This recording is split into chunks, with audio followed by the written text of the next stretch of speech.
अस्सलाम वालेकुम एवरीवन, मैं हूं मोहम्मद तलहा और आप लोग देख रहे हैं तलाश फेस अकेडमी। आज इस पर्टिकुलर वीडियो के अंदर मैं सॉल्व करवाने वाला हूं आप लोगों को फर्स्ट डे के न्यूमेरिकल्स।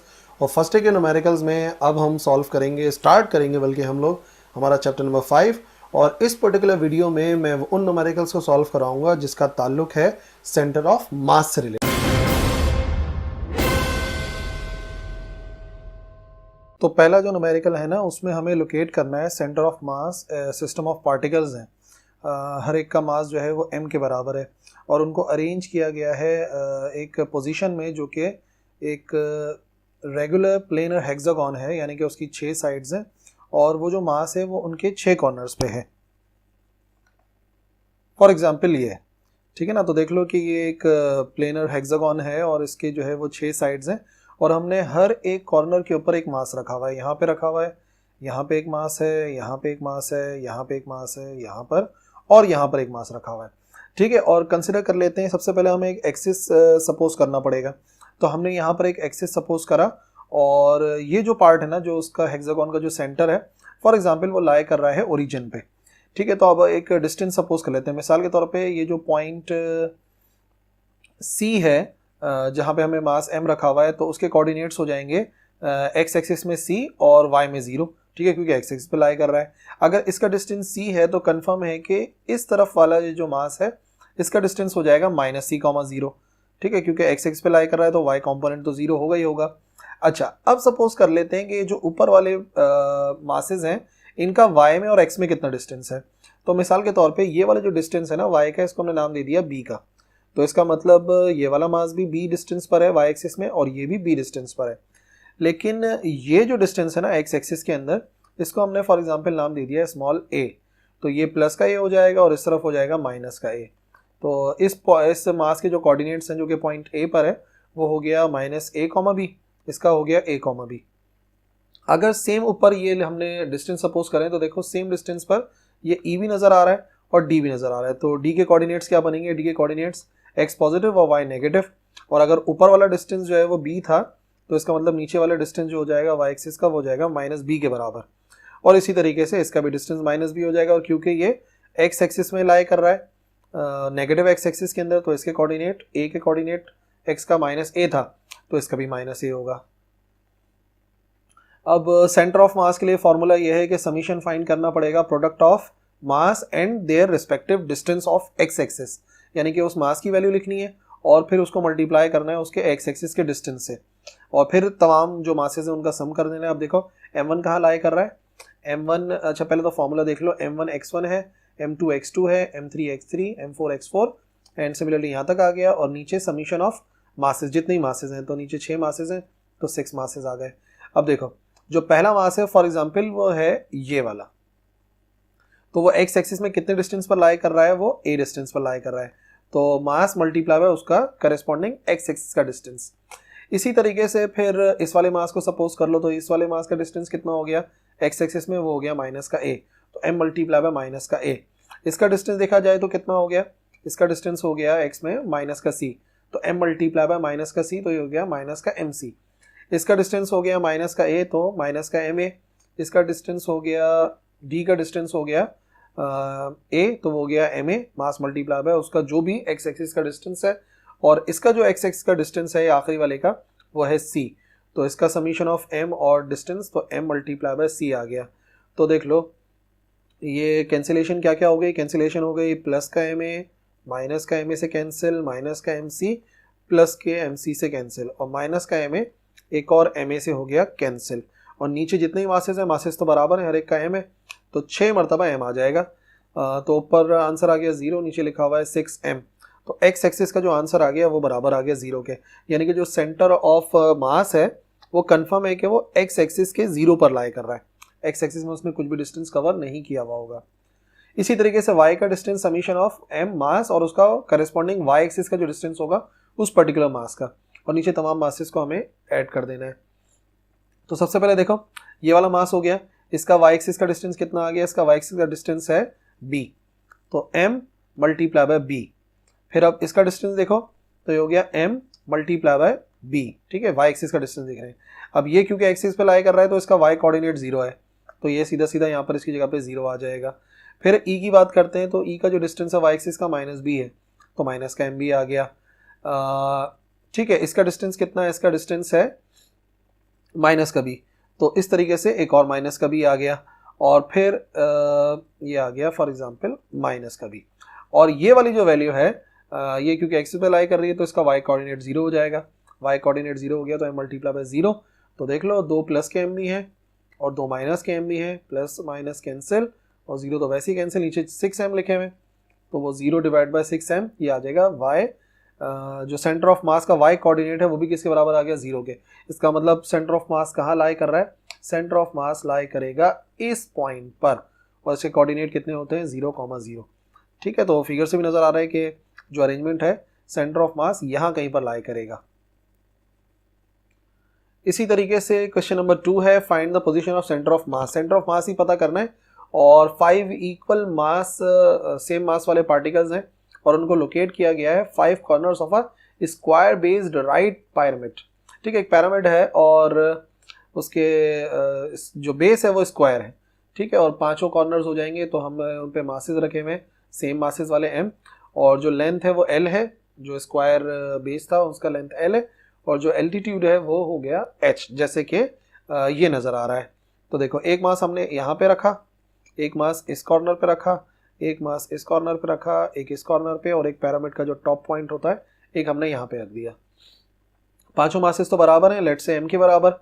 एल्टीट्यूड जो है पिरामिड का, यानी कि जो उसका डिस्टेंस होगा वाई एक्सिस का, इसका कोऑर्डिनेट वो हो गया, और ये आ गया square base each of side l, यानी कि ये भी l के बराबर है, ये भी l के बराबर है, ये भी l के बराबर है, और ये भी l के बराबर है। तो देख लेते हैं x y z तीनों कोऑर्डिनेट्स को देखते हैं बारी बारी। तो सबसे पहले देख लो, ये ओरिजिन है, हमने जो एक्सिस बनाया ये सेंट्रल पार्ट आ गया ओरिजिन। तो अब इन दोनों का डिस्टेंस कितना होगा, इन दोनों का डिस्टेंस पहले x एक्स का कर लेते हैं, तो माइनस का l/2। ये जो टोटल डिस्टेंस है ना, ये टोटल डिस्टेंस बराबर है l के, ये बराबर है l के। तो सिर्फ यहाँ से लेकर यहाँ तक का डिस्टेंस कितना हो जाएगा, ये हो जाएगा l डिवाइडेड बाय 2, लेकिन क्योंकि नेगेटिव एक्स एक्स में आ रहा है तो माइनस का l/2 ये जो आ गया। ठीक है, ये एक्स एक्स का डिस्टेंस आ गया इसका। इसी तरीके से फिर हम देख लेते हैं कि इसका z एक्सिस का डिस्टेंस कितना है, तो z एक्सिस का यहाँ से मेजर किया जाएगा, तो फिर वही बात है, पूरी लेंथ जो है वो l के बराबर है, तो उसका आधा करेंगे ओरिजिन से, तो वो हो जाएगा l/2, और क्योंकि वो बेस है तो y एक्सिस में कोई भी डिस्टेंस नहीं है, तो y को हमने कर दिया 0। ठीक है, आगे पीछे लिख दिया, कोई प्रॉब्लम नहीं है। अच्छा, यहाँ पर आ जाओ, तो यहाँ पे देख लेते हैं, इसने हाइट कवर की हुई है h, और बाकी हाइट कवर करने के अलावा y जो कंपोनेंट है वो h हो गया, और बाकी ना x में इसका कोई डिस्टेंस है ना y में इसका कोई डिस्टेंस है, बिल्कुल वो ओरिजिन के बिल्कुल ऊपर होगा, तो सिर्फ उसने हाइट कवर की हुई होगी। इसी तरीके से अगर ये माइनस का l/2 है तो ये प्लस का l/2 हो गया। ठीक है, और ये हो गया l/2, 0। इसी तरीके से यहाँ पे माइनस का l/2 और 0। अगर आप इस पॉइंट को देखो, ठीक है, तो ये बाहर की तरफ आ रहा है, और वही l का आधा करना पड़ेगा, तो माइनस का l/2, 0, क्योंकि बेस है, और ये भी बेस आ गया।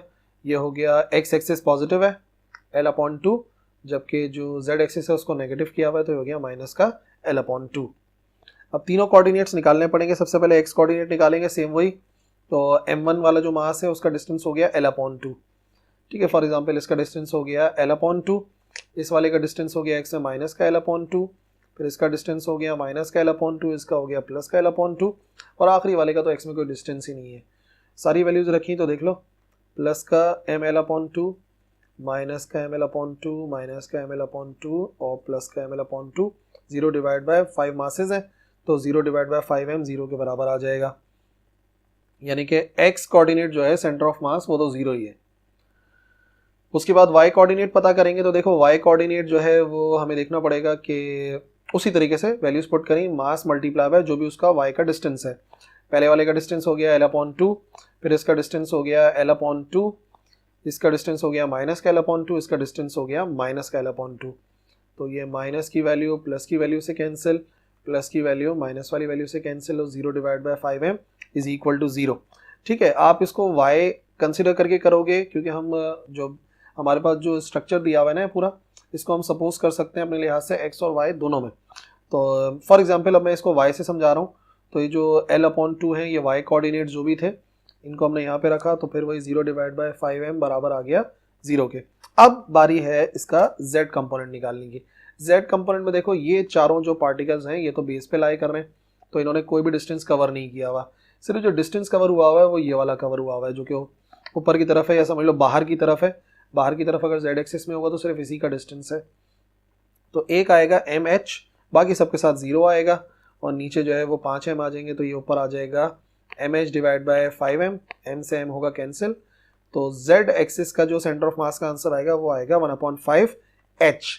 और इसका मतलब सेंटर ऑफ मास हो गया कितना 0,0, यानी कि ना x में ना y में, बल्कि बाहर की तरफ जो है वो 1/5h आ रहा होगा। तो हम कंसीडर कर रहे हैं कि जो पिरामिड है वो बाहर की तरफ आ रही है, यानी कि z एक्सिस में। क्वेश्चन नंबर 3 भी सेंटर ऑफ मास से ही रिलेटेड है। तो मास ऑफ सन गिवन है हमें 329.390 टाइम्स ऑफ अर्थ मास, यानी कि अर्थ के मास के इतने टाइम्स है मास ऑफ सन, और जो मीन डिस्टेंस है from the centre of sun to the centre of earth वो इतना गिवन है जो डिस्टेंस है। ट्रीट कर रहे हैं कि अर्थ और सन लाइक फॉर एग्जांपल पार्टिकल्स हैं, और उनका जो मास है वो कंसंट्रेट कर रहा है रिस्पेक्टिव ज्योमेट्रिक सेंटर्स पर। और तो सवाल ये है कि how far from the centre of sun is the centre of mass, यानी कि cm of earth sun system. तो ये जो सिस्टम है उसका सेंटर ऑफ मास कितना दूर होगा, और कंपेयर करना है इस डिस्टेंस को जो भी आएगा from the mean radius of sun, जो सन का रेडियस है मीन रेडियस, ये इससे कंपेयर भी करना है। तो देखो ऐसी कोई फिगर है, मिसाल के तौर पे ये हो गई अर्थ, ये हो गया सन, ठीक है। तो मास ऑफ सन हमें कितना गिवन है 329.390 मास ऑफ अर्थ, और ये दोनों के दरमियान का डिस्टेंस है, ठीक है, जिसको यहाँ पे r से शो किया गया है। सेंटर ऑफ मास पता करना है सन से कितना दूर होगा, यानी कि सन को हमें ओरिजिन पे लेना पड़ेगा, जो सन है उसको कंसिडर करेंगे ओरिजिन पर, और फिर जो रेडियस ऑफ सन है वो इतना है, तो आखिर में हमें जो डिस्टेंस आएगा सेंटर ऑफ मास का उसको इस RS से कंपेयर भी करना है। सबसे पहले सन को हमने कंसिडर करा ओरिजिन पे, जैसे मैंने बताया, क्योंकि डिस्टेंस हमें सन से ही पता करना है। तो जो डिस्टेंस है जो हम r मेजर कर रहे हैं, जो ओरिजिन है अगर ये, तो यहाँ से यहाँ तक का डिस्टेंस जो है वो जो मैंने x2 का कोऑर्डिनेट का है वो एक्चुअली किसके बराबर होगा r के। तो अब देखो सेंटर ऑफ मास का फॉर्मूला, दो मासेस हैं, दोनों मासेस को मल्टीप्लाई करना है उनके रिस्पेक्टिव डिस्टेंस से, फिर उनको ऐड करना है और डिवाइड करना है सम ऑफ मासेस से। तो हमने क्या किया, सबसे पहले मास ऑफ सन, तो जो भी सन का डिस्टेंस है, सन का डिस्टेंस है x1, फिर लिखा मास ऑफ अर्थ, और फिर जो अर्थ का डिस्टेंस है, अर्थ का डिस्टेंस कितना है x2 है, फिर नीचे आ गया mass of sun plus mass of earth.